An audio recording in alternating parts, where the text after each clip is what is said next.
everybody. My name is Galila. I'm going to be also co-moderating with Belay. And now I'm going to introduce you Frank Williams. He's going to share a beautiful story about his son. And the reason that we're having him come here is because this is not just for only Ethiopians, only Eritreans, only Somalis. No, this affects everybody who cares about humanity, who has some kind of love and heart for our people, right? So let's give him a warm welcome and hear what he has to say. Welcome, Frank.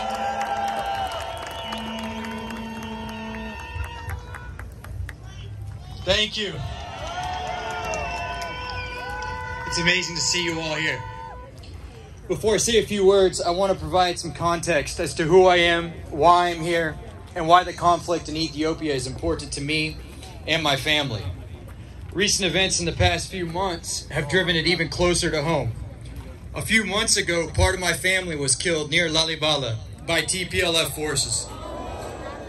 And now my son's grandparents are in danger as well. This is painful to me, and I know it is to many of you as well.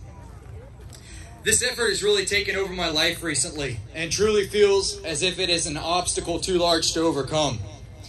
At this point, what I want to do is give information to Americans about what's happening in Ethiopia and why.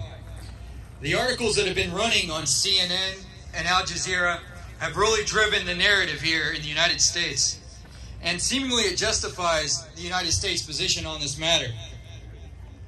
However, it is simply disinformation. The more you dig in, the more you will find that this is really a U.S. State Department coup on a democratically elected government of a sovereign nation.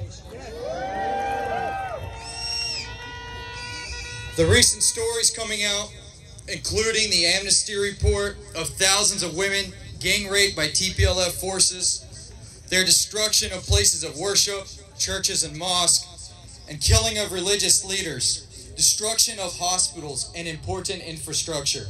In the past 1 week alone, the TPLF intentionally looted and destroyed more than 60 hospitals and over 500 health centers, leaving more than 5 million people out of health service for the next few years.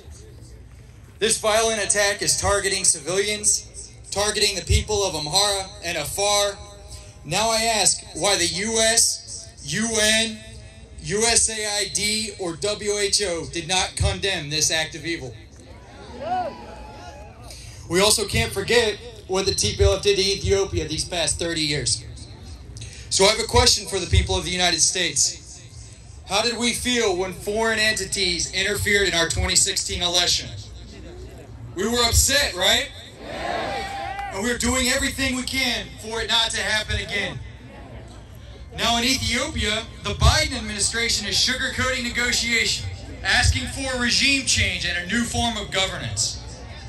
Let me remind you, people of the United States, Ethiopia had their first free and fair election in July 2021.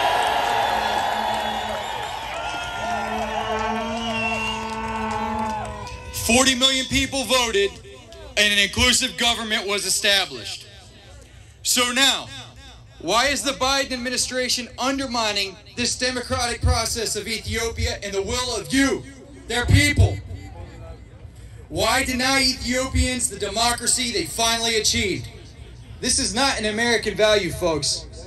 This is not what Thomas Jefferson stood for, or George Washington, or any of our founding fathers here. Undermining democracy and people's voices is not what U.S. Americans stand for, okay? We stand for liberty and justice.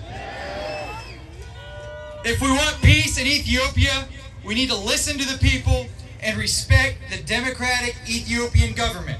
And publicly denounce the TPLF's horrific crimes of the past 30 years.